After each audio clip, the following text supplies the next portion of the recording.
Good afternoon, ladies and gentlemen, and welcome to At America. Thank you. At America is the U.S. Embassy's American Center, where our mission is to provide a space for young Indonesians to express, explore, and experience American culture through our diverse programs and facilities we have. Hello, everyone. Good afternoon. My name is Farah, and I will be the e-guides for this event. And also, I would like to greet our special guest today from the SMSIS Jakarta and also our friends from Universitas Muhammadiyah Jakarta and Starkey. Please welcome. And today's special talk is Internet Freedom, Technology, and Human Rights, where we will uncover the complexities and implications of these intertwined topics. But before we start our talk today, we will have an opening remarks from Jenny Nguyen, from Public Engagement Officer from the U.S. Embassy Jakarta. Everyone, please welcome Jenny Nguyen. Hello, how are you? I'm Jeannie Win. I'm a public engagement assistant with U.S. Embassy Jakarta. First of all, I want to say thank you to our speakers, Ibu Fitri and Pak Damar, and also to our moderator, Dr. Awaludin. Thank you so much for your support for this program. The U.S. is committed to a safe and secure cyberspace that supports international trade and commerce, strengthens international security, and fosters free expression and innovation. And that's part of why we have our speaker today, Beau Woods. He's a policy advisor that's worked with CISA, which is the Cybersecurity and Infrastructure Security Agency, and he's owner and CEO of Strategos Security. And we hope today to invite you to have an open discussion on internet freedom, technology, and human rights. So thank you very much for joining us.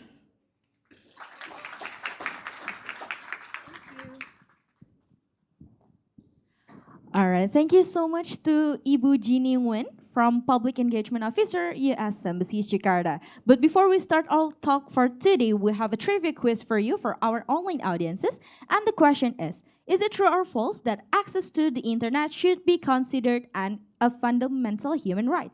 Submit your correct answer to our social media platform, and for those of you who can answer it quickly and correctly, we'll get a shout out from us at the very end of our event. And ladies and gentlemen, without further ado, let's invite our moderator for today. He is a senior lecturer at Bhayangkara University. Everyone, please welcome Dr. Awaludin Marwan.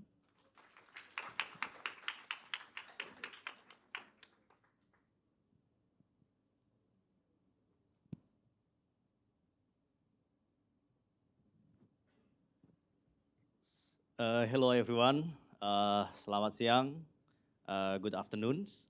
It's very great honor to me to moderate these discussions concerning the internet freedom, technology, and human rights with very amazing speakers. We invite all speakers to the panel, please. Pak Beau, Dr. Safitri, and Pak Damar. Pak Beau wear a nice batik. Yeah.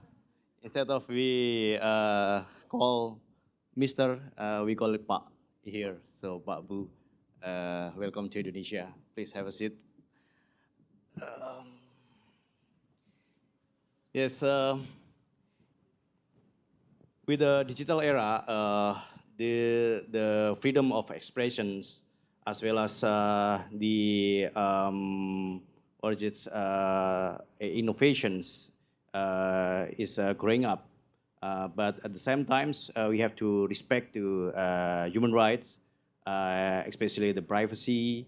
So not all of we can say can hurt everyone, but we have to be respect to the human rights. So we have a framework, we have a rule, we have ethics, so we can learn from the speakers how to deal with norms, technology, and still respecting human rights. We have amazing speakers, Pak Bu. I might introduce you his biography. So, Pak Bu helps bridge the gap between security research and public policy communities to ensure the connected technology can impact life and safety in world and our trust.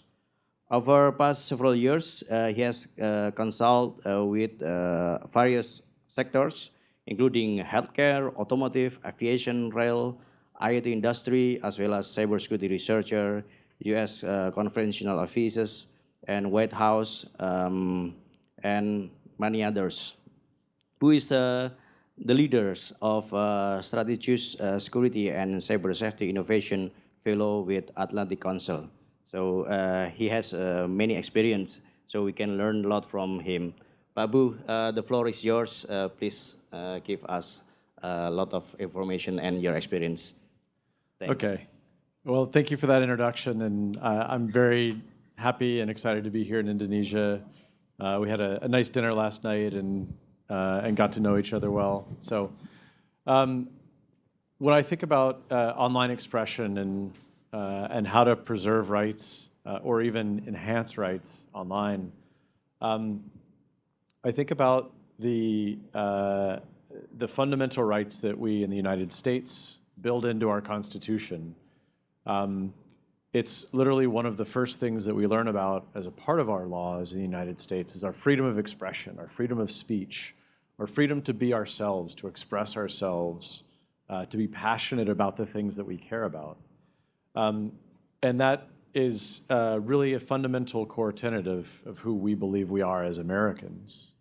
When I come to a place like Indonesia that is very similar in that the large amounts of diversity that exist here is similar to the United States, different languages spoken, different cultures, different backgrounds, different religions. Everybody has their individual makeup, their individual character, individual mixture of motivations, of experiences, of things that they've seen or done, or beliefs that they hold. And that is a really, really powerful tool.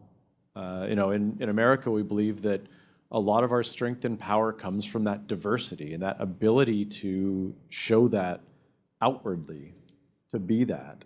And in fact, one of the world's largest and most valuable companies has the slogan of "Think Different." That's Apple. So if you have an iPhone or a Mac or iPod or any of those products, you have a piece of that think different culture. And that is reflected also in who helps run companies, who helps oversee government. It's these people from diverse backgrounds. So I think that it's incredibly important to, when we go into an online space, that we preserve, we cultivate, we encourage that expression, that digital expression, that freedom, without inadvertently curtailing it and inadvertently making it a place where we discourage expression. I think one of the most profound lessons we've learned from the past 20 to 30 years of having a global internet that's accessible to as many people as possible is that people can find each other. When I got into the cybersecurity community 20 plus years ago, it was just a bunch of technical geeks who were always in basements working on computers. And when we got into a common space, we found each other, and it was like we found our home. We found something that we could really care about, identify with. And I think that a lot of people have that same experience today. You can build communities online that reach massive numbers of people. One of my friends, Andrea Downing, has started something called the Light Collective. It's a group of women that suffer from a rare condition that doctors usually have never heard of or don't know how to treat. And so it's very isolating to feel like you're alone with this condition. You're alone in your body. You're alone, and you can't find any expression. You can't find help. So when she created this community, it allowed those women to find each other online, to share stories about how they were affected, about what's helped them manage the course of their treatment, to know that they are not alone. And that's incredibly powerful. It's incredibly inspiring and hopeful for a lot of people who wouldn't ordinarily have that. But of course, free expression is not universal. You can't just say anything on the internet and expect that you should be allowed to. We have a phrase in the United States: you can't yell fire in a crowded theater, because it would cause a panic, and it would cause people to potentially hurt each other as they try and get out, unless there actually is a fire. If there is a fire, well, then you're helping people if you're able to get them out quickly. So we have to be very deliberate and conscious about the choices that we make. To allow total openness of expression is a choice, the same way that any restrictions on that are also a deliberate choice. And in the United States, when we started this experiment a couple of hundred years ago, it was a little bit outrageous. It was a little crazy to give people total freedom of expression. It still is a little bit, some people believe. But we've built institutions to be able to manage that. But again, it's not without concerns. And today we have many discussions around online freedom of expression and what should and shouldn't be allowed. And I'll touch briefly on 3 of those that I think can help the rest of the panel have some conversations today. One is freedom of expression in online fora like social media. We sometimes say you're entitled to your own opinion. Whatever you think and whatever you express as an opinion is fine, but you're not entitled to your own facts. You're not entitled to make up things that could, if people do them, potentially be harmful. For instance, viral videos that encourage people to destroy their school or to ingest things that are not healthy for them. What's the limit of speech when that speech is going to cause harm to someone else directly? Secondly, is we have to think about the free speech implications, and in the cybersecurity field, I think about this a lot, of what happens when you find a particular online risk. Let's say you know that there's a problem in a government website or in a car that's connected to the internet. How do you report that without giving a head start to adversaries who want to use that flaw to cause harm? What's the ethical, responsible way to do that? How do you encourage the right type of expression, the right type of knowledge transfer, without inadvertently causing a situation that could cause people harm? And then third is the use of artificial intelligence. Now, artificial intelligence, particularly generative AI, large language models and things like that, are trained on vast swaths of the internet. And that includes people's free expression. That includes their creative output. That includes their art, their drawing, their songs, their literature. That's all being pulled into these models that can then produce something that's virtually identical, but that ignores the original artist. So how do we deal with that?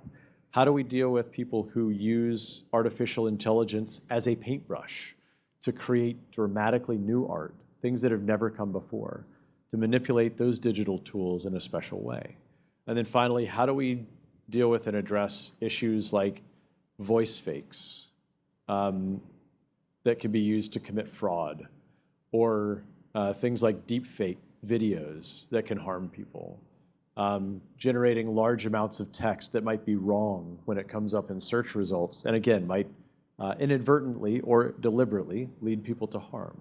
So these are types of conversations that we must have in order to maintain this open freedom of expression, because they are challenges to that in ways that we need to come up with responses to and answers to, so that we can ensure that society gets the most out of this great superpower that we have of free online expression. Thank you. Please give applause to Pak Bu. Yeah, especially the era of artificial intelligence. We have a generative AI with a lot of giant text coming out here, like Gemini, OpenAI, ChatGPT, Copilot from Microsoft, and all of platform. especially you guys, if in the university, be careful because a lot of paper working collaborated with ChatGPT. So that's one of good things as the stimulation of inspiration, but the other things it's a plagiarism. So thanks to Pak Bu, a lot of insight we got from him. So next, the other speakers, Dr. Sri Safitri. She's head of education ecosystem at Telkom University, Telkom Indonesia, but she's from Telkom University, right? And as a president of Telkom University alumni also. She has a lot of followers as a president because 1,000 peoples under her lead.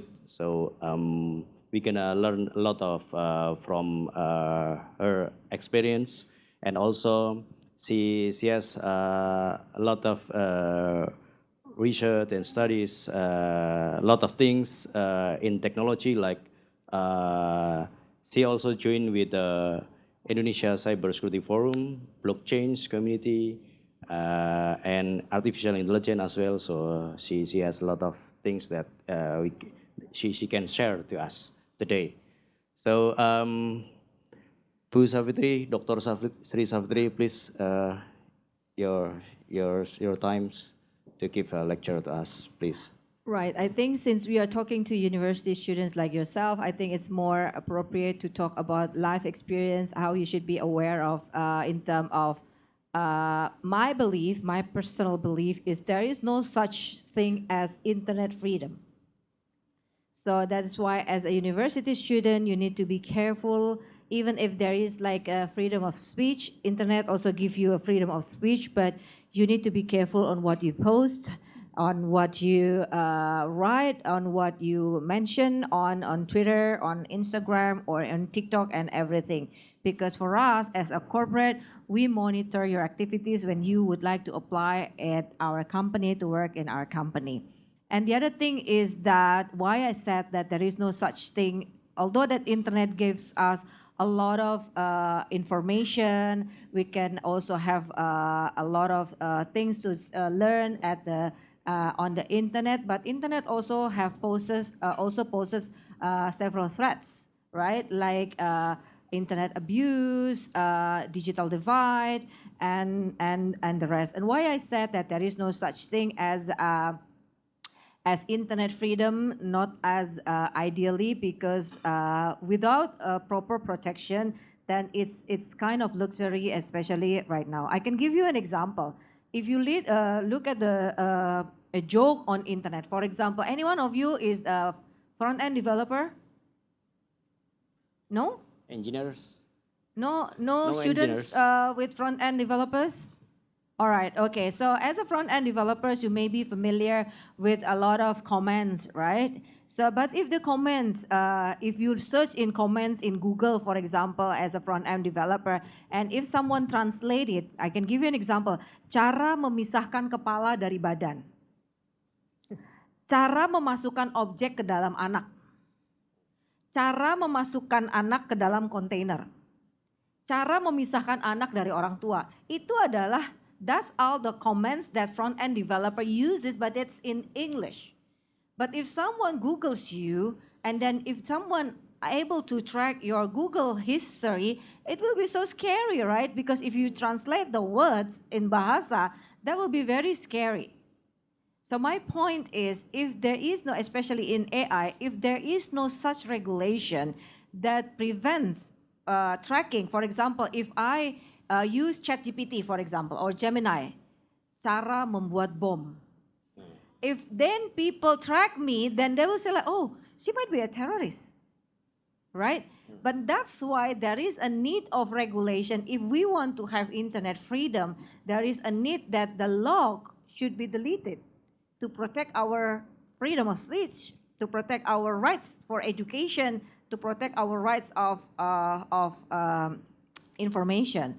But that such thing should be in place in order to ensure that we have the rights, human rights, and also online freedom. Because I've met with this morning, I've met with Professor Philip, Professor Philip Parker from INSEAD.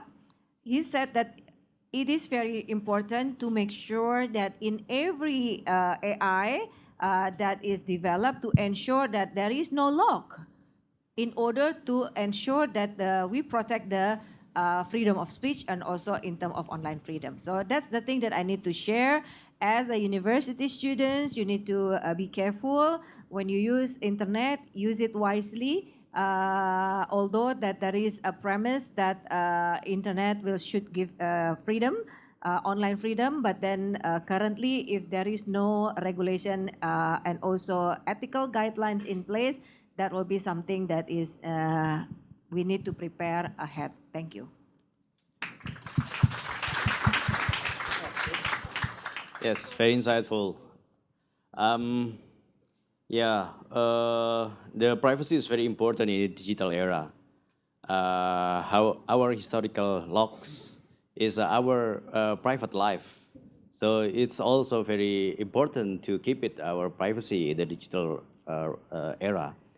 But at the same times, we also want to contribute with the innovations as well as our contribution and participation to human rights campaign. In the first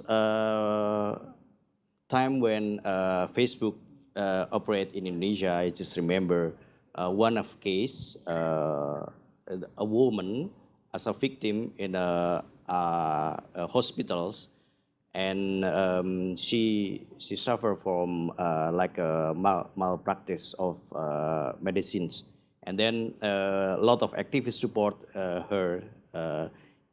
Her name is Prita at that moment. So social media also can be a tools for human rights campaign. So we have here Pak Damar as one of prominent human rights activists. He's a co-founder and advisor at the Southeast Asia Freedom of Expression Network. So this forum is very grateful that you being here to share with us. Pak Damar, the floor is yours, please. Thank you, Mr. Moderator, Dr. Awaludin. Hello, everyone. Nice to meet you. I know that you're spending a lot of time to go here, so let's make it useful. I think I will start with explaining my position first on seeing the progress of the internet in Indonesia. I started to learn accessing the internet in 1995. I imagine where you are at 1995. So that's my first. I try to connect that with my modem. So you're still using the DSL cable, so it has a lot of noise. So my parents or my friends would know when I'm accessing the internet. So compared to today, where you can access the internet seamlessly without noise, it's quite amazing how the internet is changed a lot, including a lot of technology, the new one, the social media back then in 2008, right? We have Friendster back then. Multiply, and then we have Facebook, the one that probably you know. Then we have Twitter, at everything. But I think that my first will be MIRC, the one that with the coding thing, that you need to access that with a specific code, and so I think that's my first first time enjoying the existing of internet. what I found so far, internet giving me a dream that I can access a lot of things, information to be precise, but also I can meet a lot of new friends, just like Beau said, right? I can meet a lot of a person in a specific channel in MIRC, and I can connect with new old friends, my alumni using Facebook. And then I had, I don't know what you feel, but I had this kind of feeling that I have so many friends in the internet compared to my real life, right? Because I can connect a lot of people. But the thing is, if I try to compare the quality of my friendship with the one that exists on the internet, I think it's quite different. Including the quality of freedom, when I had in my room or in my house compared to with the internet, it's quite different. In the beginning, I thought that the internet will provide me a lot of space to do anything because I saw a lot of my friends start buying things with carding. So, right? Usually students don't have money, right? And all of a sudden, a lot of my friends buy a lot of things, good things, especially from outside of the country, and then send it to their kos-kosan, like the house, right? And then they got new jeans, a new pair of shoes, and a lot of things. And it end up they're doing carding. Carding is you're doing illegal thing with your coding to get some hijack other credit card. At that time in 1990, I think in 1990, it's not illegal at that time, right? But then we have our first undang-undang Telkom, and then telecommunication, and then we have a lot of regulation afterwards, including ITE law in 2008, and it becomes something that the state will say it's illegal. So what I learned is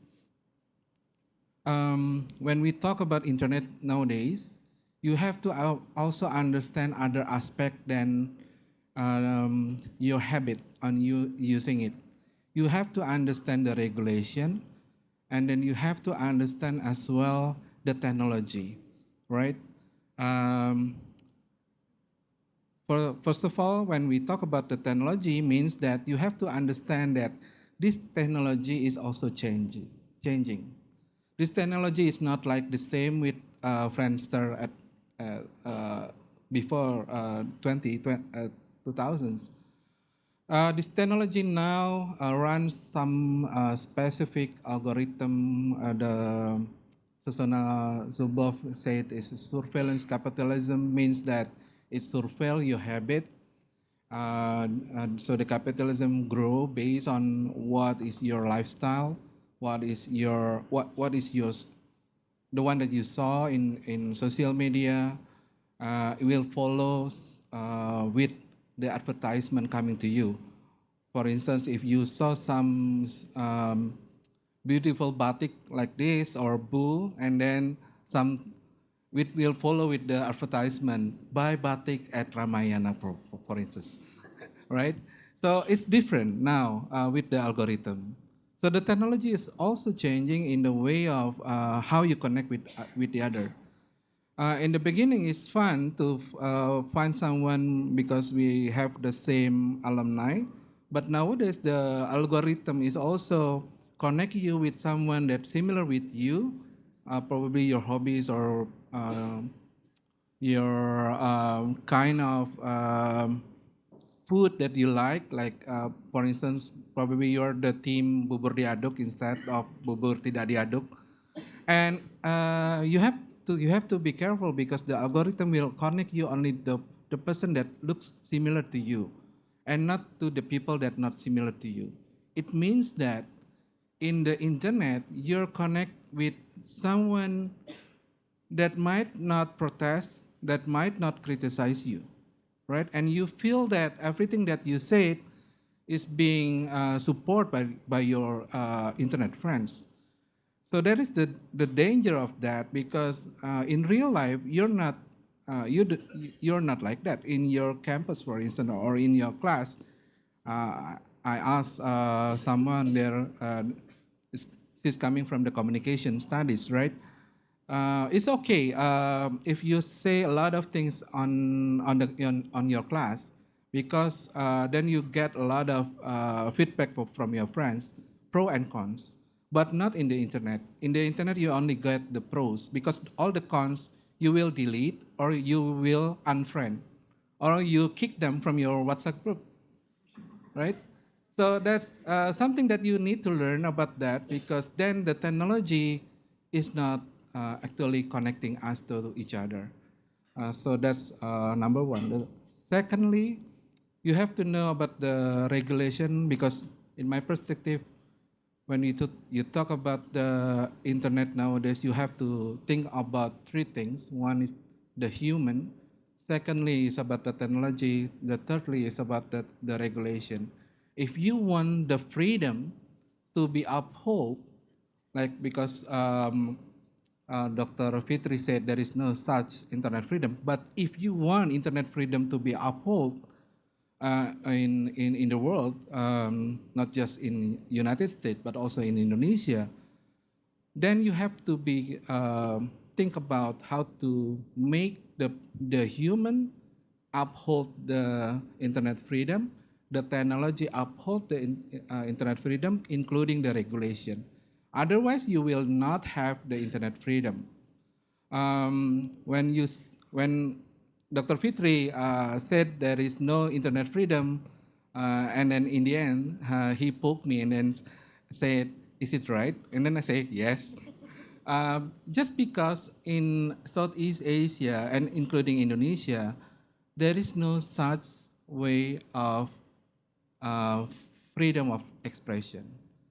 In this region, the freedom of expression, the status of our freedom of expression is considered as partly free. So means that we don't have a full pledge of freedom of expression like the other country, especially the West. But in Southeast Asia, many countries they surveil their people. Many countries they limit the freedom and try to control the press as well. If you read about the latest controversy in the newsroom and also the television, then you will know the broadcasting bill that being, many of you come from communication, right? And then I imagine that you will work on the TV station and others. Then you will read one of the provision, the new provision saying that there will be illegal to do investigative report on the broadcast. Can you imagine something like that um, written down in our regulation? So means that everyone here, not don't be sad, right? Because this is Indonesia. You still can eat Indomie, you can eat spicy food. But then the idea is if you want the internet freedom means that you must try to push the government, make sure the regulation protect you, and then let the people know that this is important. Otherwise, then a lot of things will be not as ideal that as you imagined before. Thank you so much. Thank you so much. So, Pak Damar remind us the definition and the scope of internet freedom. So we have to redefine again what is the internal internet freedom actually is, because we still need a data. We have to buy a data package and connect to Wi-Fi in order to connect to the internet. We have to pay it. So there is no freelance in the internet. So we need to take our pockets and spend of money to access the internet. Anyone of you has a TikTok account? Yeah. Who do not have a TikTok account, please raise your hand. So everybody has a TikTok account. Yes. Okay. Any one of you ever has experienced that your TikTok account has stolen or you cannot log in to your account again and any other incidents? So this is very important to protect our account and our personal belonging in digital era. So we can ask to Pak Pu, the role of cybersecurity in the internet is very important. Perhaps Pak Bu, you may give us tips how to secure our device, our digital account in the internet, please. Yeah. Well, I don't have my own TikTok account, but I have someone else's TikTok account because they used my email address to sign up for it. So that's the first example. Do not do that. Use your own email address to sign up for your TikTok account. But I think, when you were speaking, you made a very good point about privacy being important to online digital expression. And if you can imagine, if your friends or neighbors were able to see your internet searches, ChatGPT searches, or other things, what would that mean? And right now, with stolen data, with breached data, sometimes that's possible. A lot of these things are sold on the dark web, and some of my friends track these things. They have giant databases of stolen information so they can try and chase down the people who did it to stop them from doing it again. But it's far more common for your account to get taken over by someone. And largely, a lot of times this happens through reusing passwords. So I won't ask for you to raise your hands if you do this practice, but it's very common for people to have one password and use it in a bunch of different websites. Well, then what happens if one of those websites gets hacked and all the passwords are stolen? Well, criminals are just going to go to every other website and use that email address or that account name and that same password to try and get in. So I don't see anybody yet jumping on their phones to change all their passwords, but you should keep in mind that that's probably the most common way that accounts get taken over, that they get stolen. Once they're stolen, then the criminals can download all of your histories and see what you've been doing. They can impersonate you to your friends and say, hey, send me, a million rupiah. I need, to buy this thing, or I'm stuck in jail and I need somebody to bail me out. There's all kinds of abuses that can happen that way. So the first thing is to use strong, unique passwords on each account. And for that, I recommend password management software. I use different password managers to make sure that I can stay safe. Second is to use multi-factor authentication, sometimes called two-step authentication. So this is when you log in, you also get a text message, or it asks you to enter a 6-digit code from an application that you have, or a physical token. And that is one of the most effective ways to stop people from getting into your accounts. Google has turned this on for everyone in your Gmail account. And they kept statistics of account takeovers, successful account takeovers. And once they enabled that for everyone, successful account takeovers dropped by 99.5%. That's a huge number. Anytime you can get that kind of response in cybersecurity, it's something worth investing in. So multi-factor authentication, password management. And then the third thing is to turn on automatic updates. Software is constantly being updated. It's constantly being changed. Some of those changes are cybersecurity changes. Very frequently, companies will discover a flaw in their product. all software has flaws. If anybody in here is an IT student or a software engineering student, you know that it's impossible to write a program without writing accidental mistakes. Well, companies fix those mistakes all the time. So we say that software ages like cheese, not like wine. That is, without regular treatment, it goes bad rather than improves over time. That regular updating is the thing that makes it improve, mature, and get better over time. So the third tip is to enable automatic updates on your software. And I don't know if you'd like to contribute any more to thinking about that, but those are important practices to ensure that when you are expressing yourselves online, you're protecting what you do. Okay, I would like to add one thing. Because I'm also the vice chairman of Indonesia Cybersecurity Forum. So I would like to explain that the weakest link in cybersecurity is people.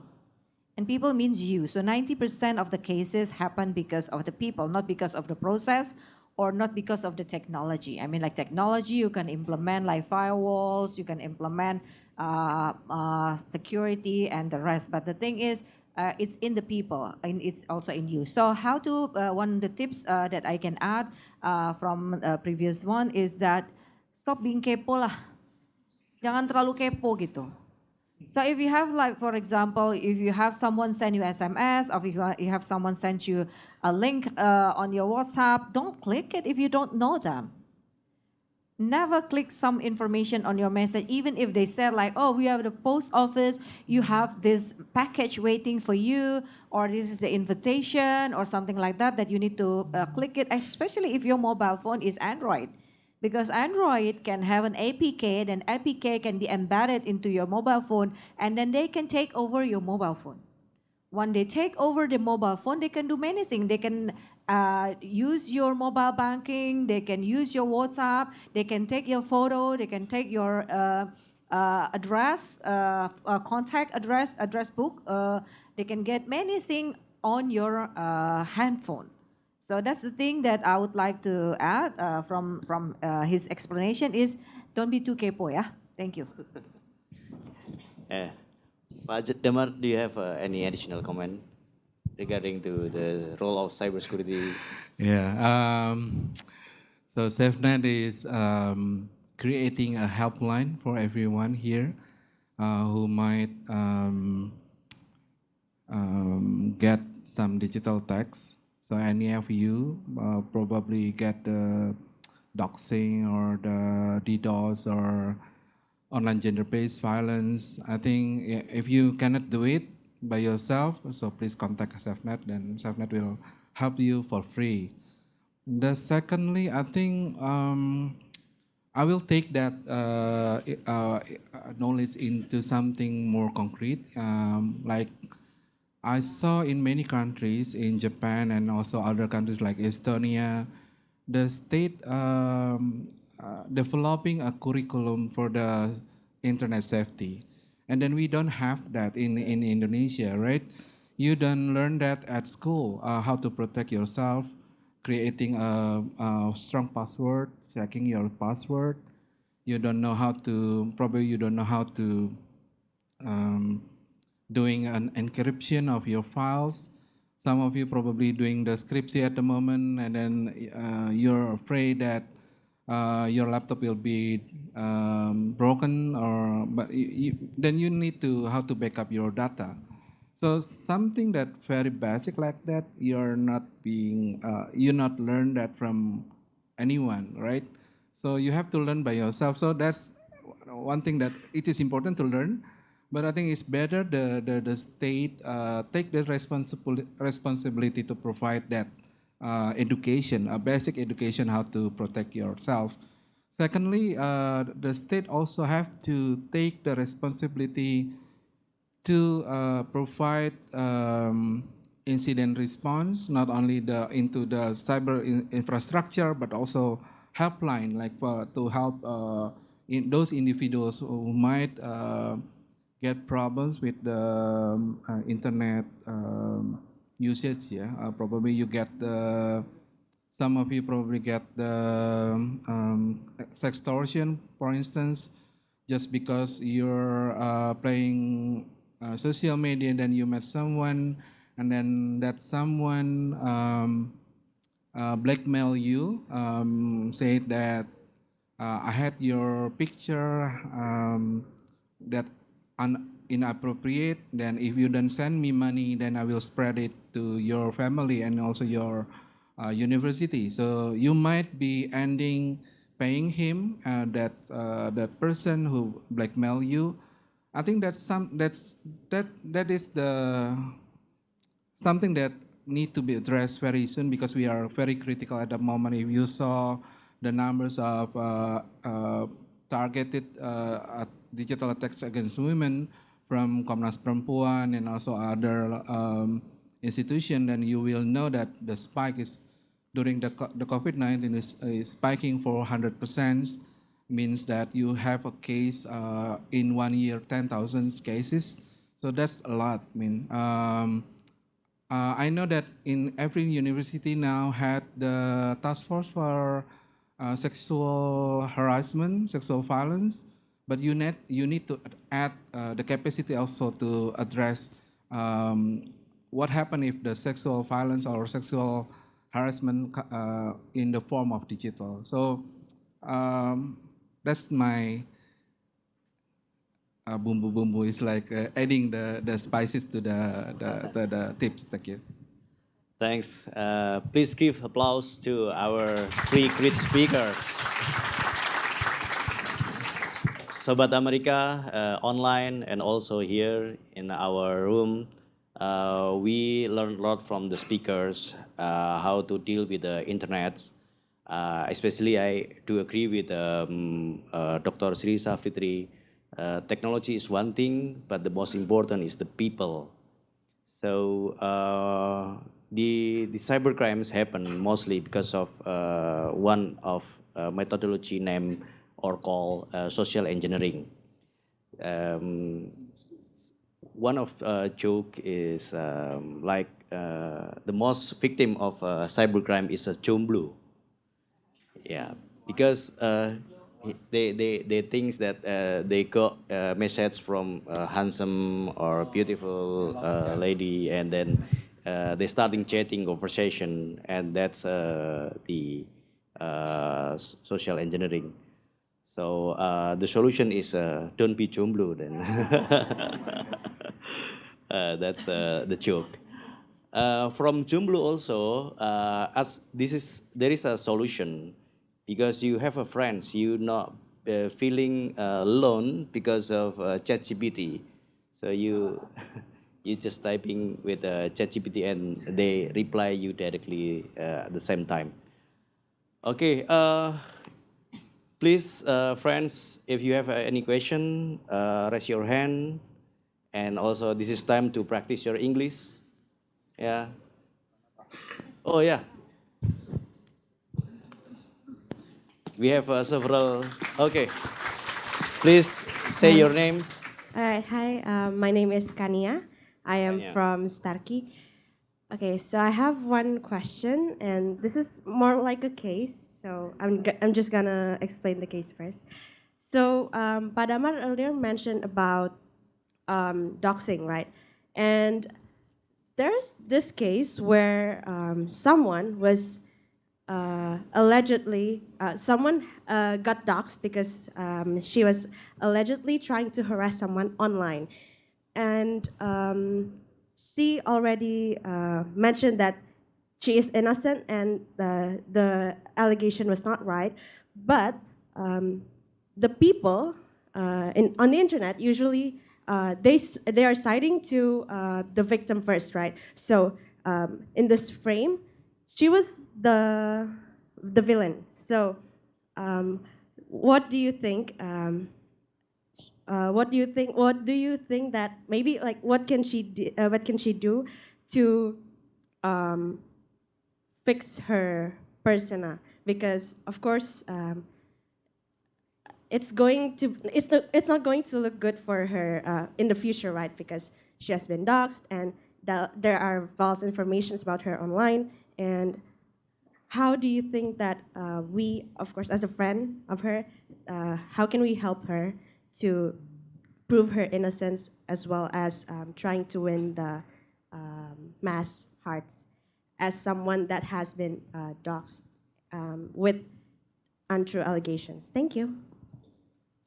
Thank you, Kanya. Pak Damar, I think you're the first speaker Yeah, there. thank you. Thank you for the questions. It's very interesting. Doxing is actually forbid in any platform, digital platform. So you have to understand there is a committee guidelines in every platform saying that it's forbidden to share personal identified information or PII. But I know that in our netizens lifestyle, because we are netizen 62, right? The powerful one, and we have the spill the tea phenomena, right?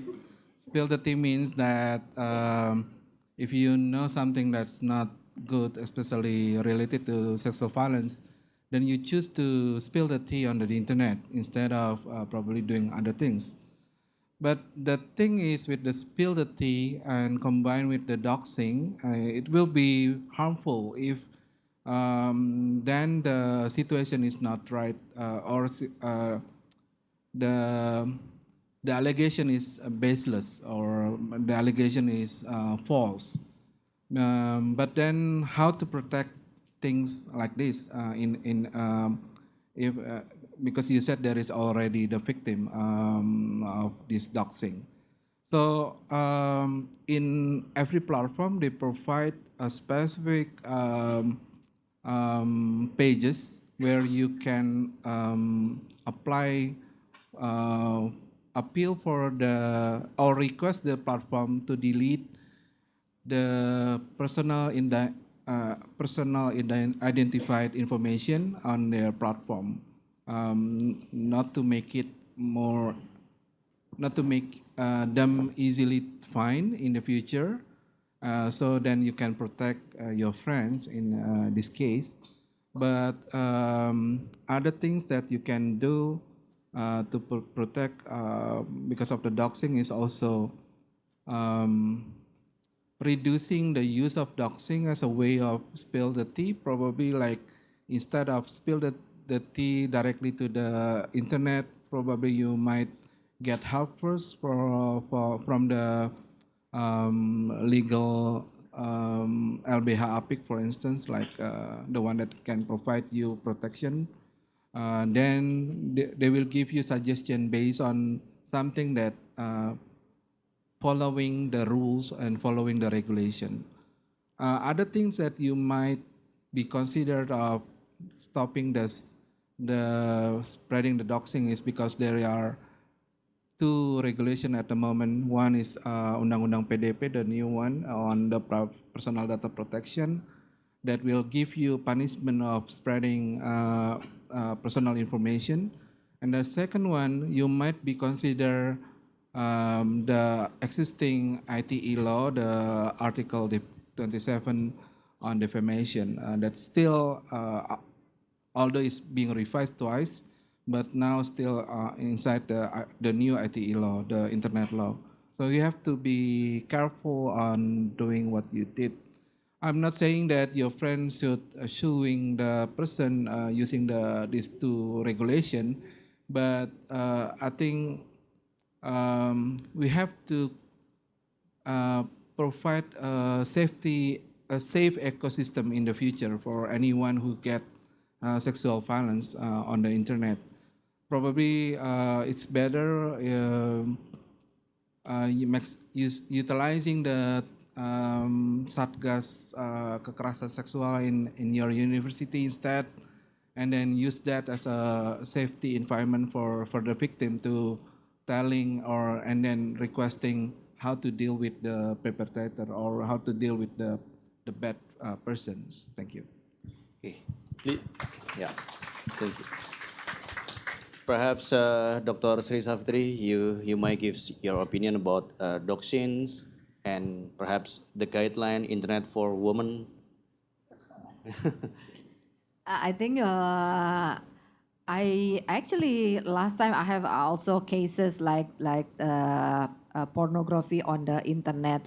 That is a case. So I think I agree with Padamar that internet literacy is very important to be in the agenda of either high school students or university students because Undang-Undang UTE or Internet and Electronic Transaction, you should aware of that regulation because there was a case that I asked seek help from SafeNet last time is regarding exchanging of photos, nudity among university students, which impacted that the students being put in jail, and the cases for that is getting higher and higher because they don't know that distributing such of photos are against the law and regulation. So I think it's very important for you to learn about regulation of information and electronic transaction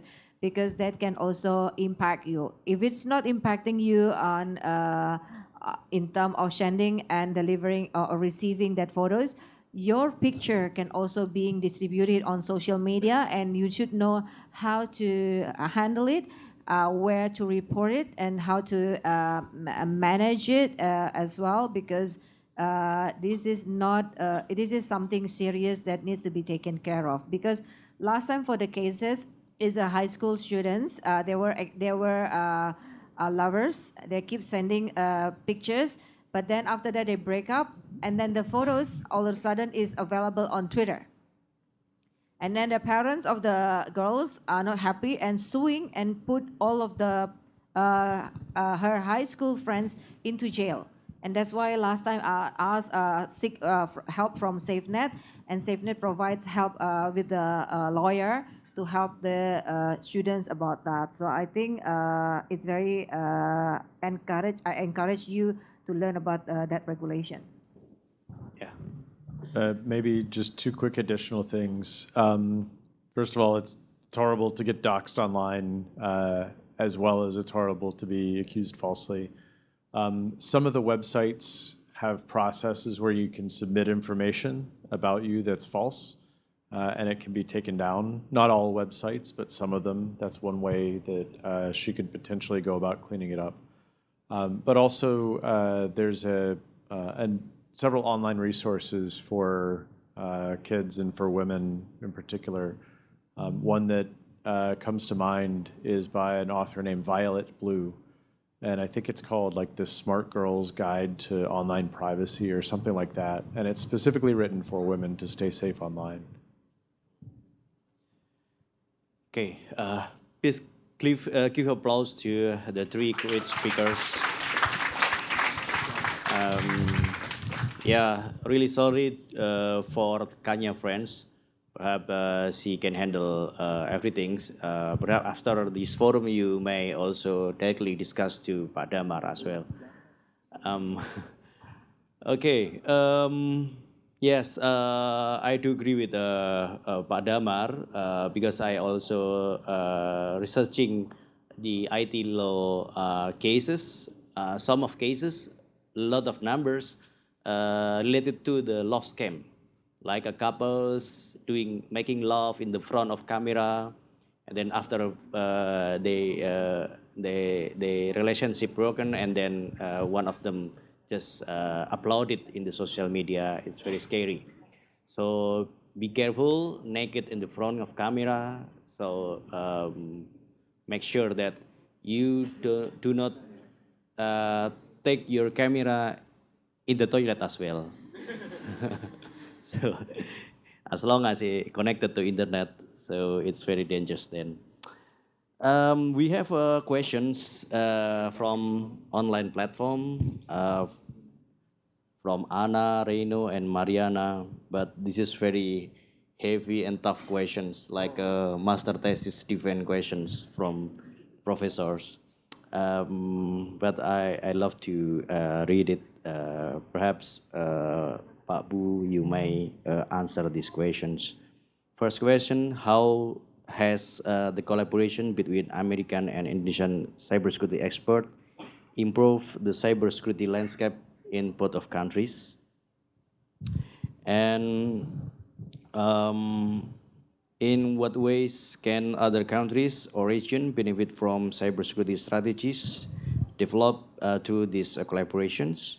And the last question, what the role of international organization play in supporting the cybersecurity effort between United States and Indonesia? Okay, good questions about cooperation and collaboration between the United States and Indonesia on cybersecurity.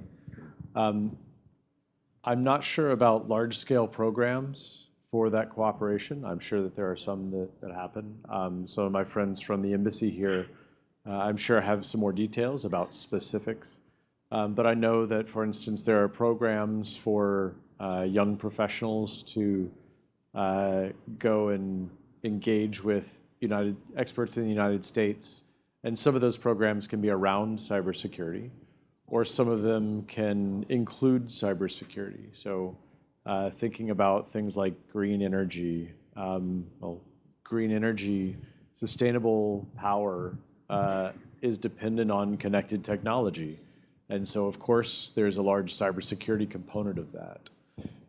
In addition, I believe that there are some cybersecurity conferences that the U.S. government is putting on here in order to help bring more expertise, more experience, and to help individuals here in Indonesia to improve their knowledge and awareness of cybersecurity capabilities and collaboration.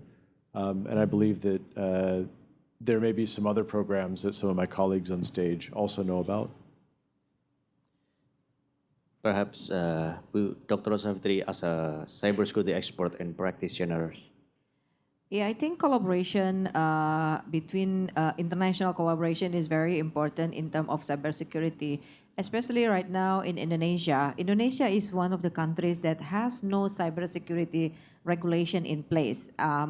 So in order to have increase for in terms of human rights and also internet freedom, I think international collaboration and also global forum are very important for Indonesia. I think that's all. Yeah, the collaboration is very important, and also I hope the support as well is get higher. Perhaps we can get a lot of scholarships, so most of you can study in United States for studying cybersecurity with Pak Bu, for instance, in the future, in the near futures. That's part of the very strategic collaborations. Okay, any one of you? Yeah, yeah. You may give a question first. Hello, good evening. For this question for Miss Safitri. Your name, please. Okay, I'm sorry. My name is Hansol. I want to ask, in Indonesia, is so many cases about scam or scammers targeting people to hijack or steal something from the target. The question is, what must we do as a university student to stop the activity? And do we have to make some education to these cases or something else? Thank you. Well, very good questions. Thank you. But maybe later on, Pak Damar and also Pak Bu can add. As a university student, the first of thing that you need to learn against the scammers is to protect yourself. How can you protect yourself? First of all, you need to understand what type of scammers and then that usually happened, and then how to address that. That is something that you should learn. The procedure and the process that is also need to be understand. And then after you protect yourself, of course, you need to also educate in your surrounding, your family, your friends about such scammers. I think those kind of things is can be easily learned from social media, from YouTube, from online forums.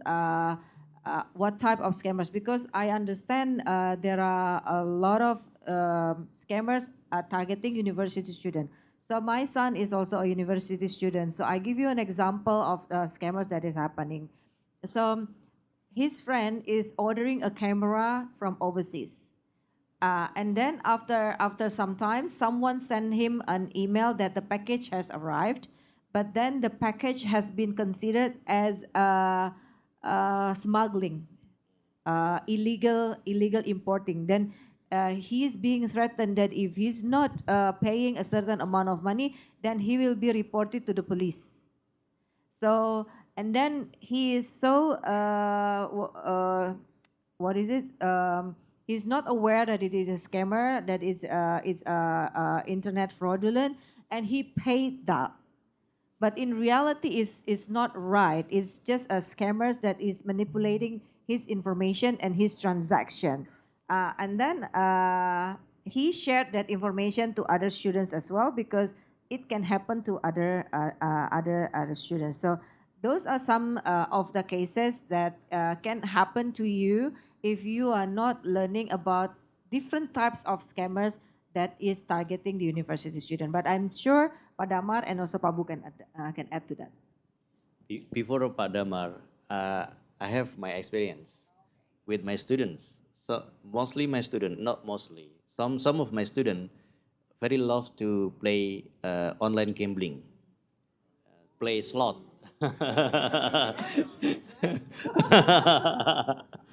So be careful to play slot or online gambling because a lot of ransomware inside of the website.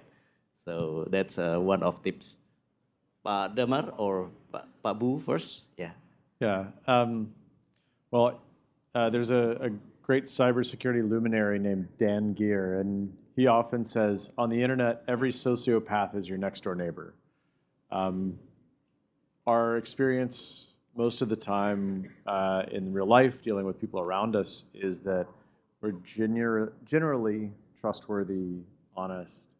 If you talk to somebody, if you get to know them, they're going to treat you with respect. But on the internet, that's not true, especially unsolicited messages to you on the internet. Those are almost exclusively scammers, or somebody trying to get you to buy something that you don't want. So a little bit of skepticism is sometimes a good thing. And as you said, being able to help your friends also identify those. Look, you're off at school. It's the first time you're exposed to certain things on the internet, and you don't necessarily have the intellectual immune system yet to do that. You can teach people about what you learn. You can say, hey, I just saw this thing. Does that seem like a scam to you? And maybe one of your friends will have had a similar experience and can say, yeah, that's totally a scam. The police aren't going to, if the police were going to come and get you for smuggling, they would just come and get you for smuggling. They wouldn't send you an email and blackmail you for it. So you can both learn from your friends as well as educate and inform them so that the next time they see something, they won't fall victim to it. Pak Damar, please. The tips for the Indonesian students. I think I will take the another perspective on answering that questions, because that question is actually can be formulated to when is the right time for us to learn about cybersecurity, right? Usually people learn about cybersecurity when they are being the victim. So we have to change that now, because scammers are everywhere, and then everyone could be the victim, right? So so start learning about cybersecurity, start learning, educate yourself about digital safety, start learning about digital hygiene, start learning about phishing to know that one of the way of scammers do is impersonate something that similar to the formal institution like the bank, like the from the tax institution, something like that.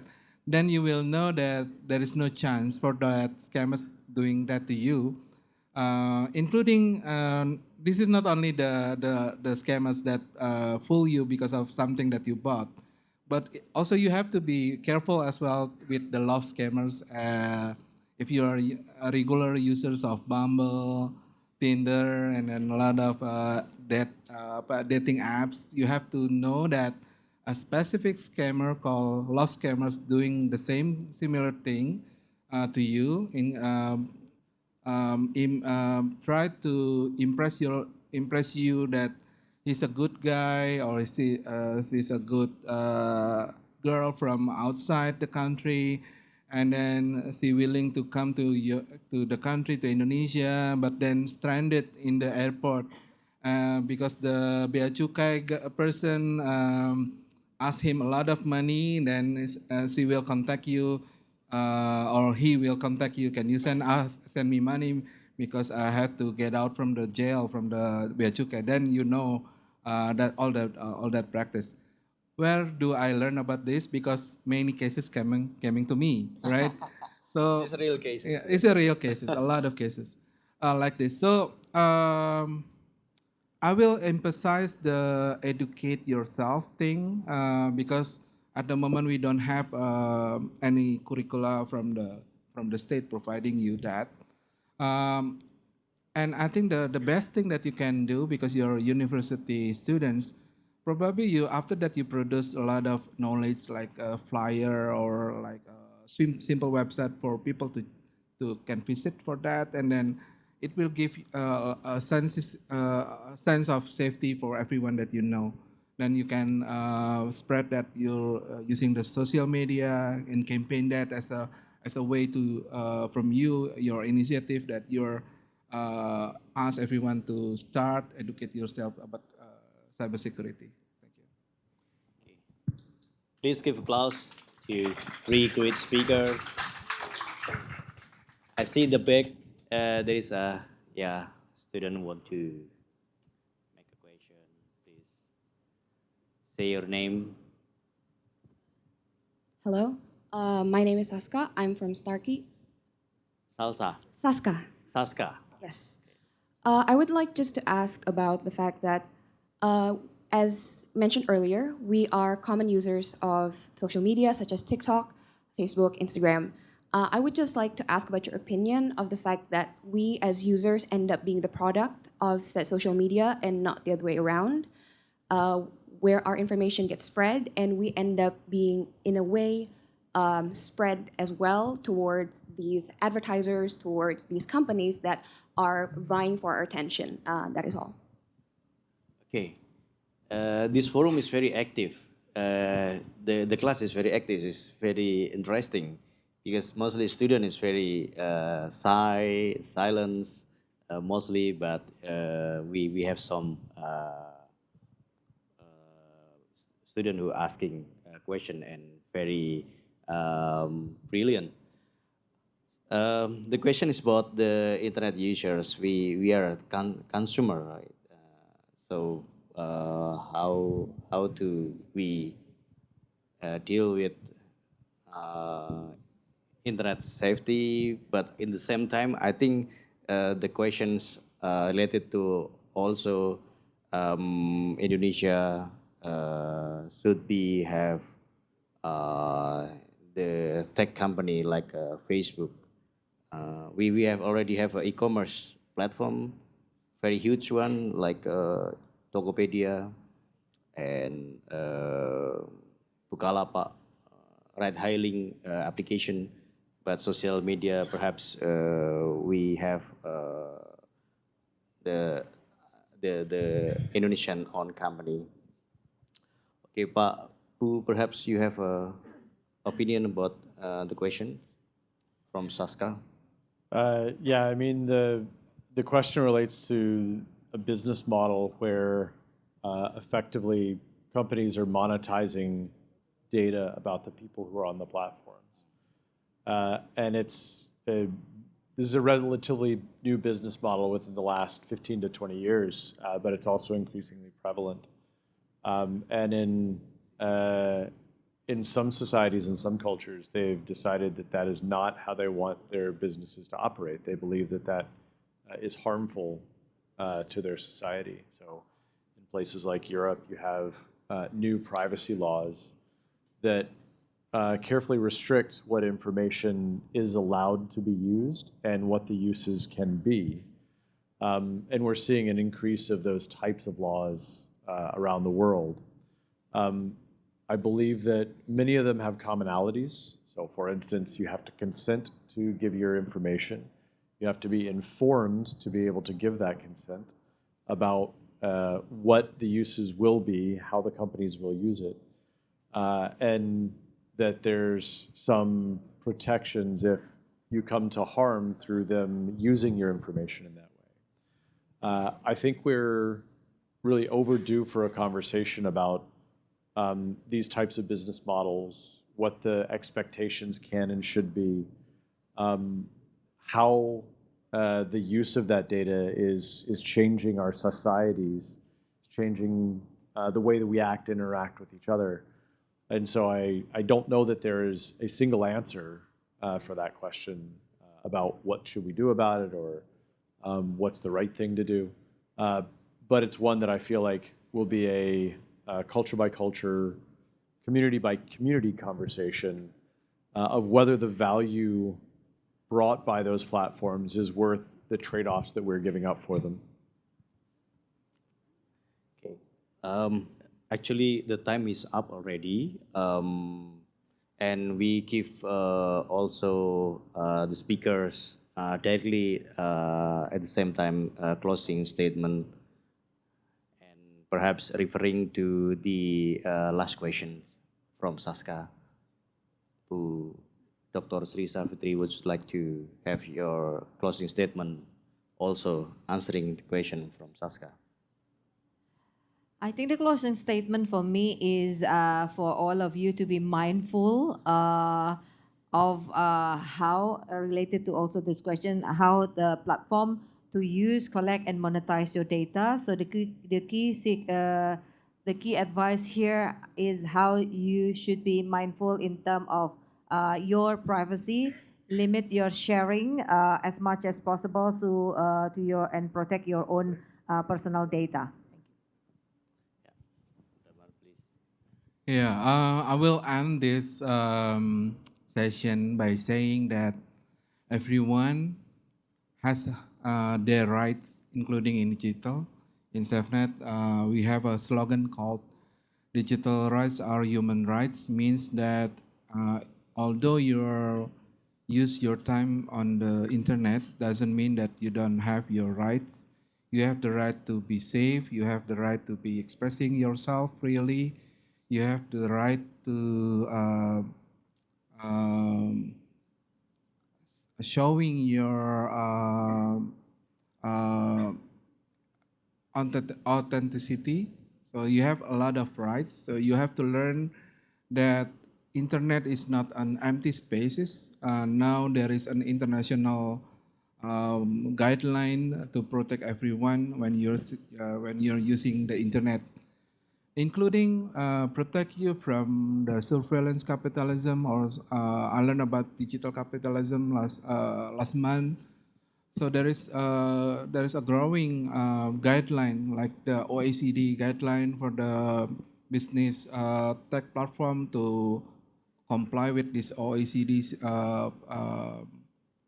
mechanism, so that when they are doing business, they are following the human rights. But it doesn't mean that everything that you want could be happen in any real time soon, because it's still changing. You need to know that it's a long process. This is a new technology with a new giant players that even bigger than a country. That means that you have to understand that although you are a user, you are powerful as well. I start myself as a user of internet, a regular like you, but then I find my way that I can express my dream, my insight, my concern to the tech platform in person. So probably Saska and everyone here, I invite you to be one of the digital defenders. You can be like that as your probably your career. That you will be protecting the people's right in the digital era like now. Thank you. Okay, amazing. Very insightful. Lot of information that we gathers and learns together. The most important in the digital era is keep learning, cyber hygiene, respecting human right of the others, and keep updating the technology as well. You cannot be only for the users, but also you can be like a human right defender in the digital era, like Pak Damar. You can be a professional like Pak Bu. You can be very influential persons like female leaders, the women leaders in the digital era, like Dr. Sri Safitri. And also, I also established my own tech company. You can write down in the internet name Halo. Halo is a legal education platform. And also, I just released my privacy compliant technology company. So, as an Indonesian, I really like to encourage all of my students, all of my friends also be a founder and CEO of a tech startup. Despite the tech winters, it's difficult for startup to survive, but we have to keep our spirit. Thank you so much for everyone. I give back to the master of ceremony. All right. Once again, can we give a big round of applause for our speakers and moderators? Okay. Once again, thank you so much to our moderator and speakers today for shedding the light on these important topics of internet freedom, technology, and human rights. And we believe that everyone has gained a lot of insight, and you are now well to be a responsible netizen. And earlier in our event, we have a trivia quiz for you, and the question was: is it true or false that access to the internet should be considered as fundamental human right? And the answer to that is true. Internet access is a fundamental human right due to its role in enabling communication, education, and economic opportunity. Shout out goes to at Amber Sofiari from Instagram for answering the question correctly. And if you're interested to know more of our event, kindly visit our website at www.atamerica.or.id and also follow our social media pages as well. We're on Instagram, Facebook, Twitter, or X at AT America. And with that, my name is Farah Shiba, and see you at the next At America event. Goodbye! Okay, now we are going to take a picture together. So I will invite all the speakers and moderators to come up to the stage.